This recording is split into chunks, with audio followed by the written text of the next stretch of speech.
محمد، نحن ليش ما عم نطلع على اوروبا؟ اين اوروبا اللي بدنا نروح عليها؟ بس فهمني، ما عم تتفرج بعينك؟ ما عم تشوف على النت؟ ما عم تشوف على التلفزيون شلون العالم عم بتموت؟ على اساس طلعت من سوريا لتنجى من الحرب، تدفع مصاري كرمال تموت، كرمال تروح على الجنة على اوروبا على اساس. طيب بعدها عرفنا تركيا، شو رايك نرجع على سوريا؟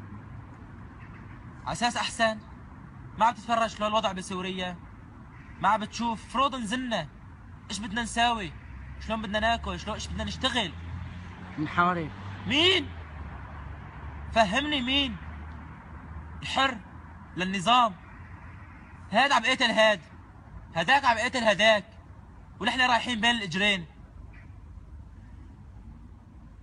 طيب وبعدها؟ إلنا الله. قال رايح اشكيكم لله، سوريا عم تنزف فيه ويا عباد الله، سوريا قالت اعتقوني يا ويلكم من الله.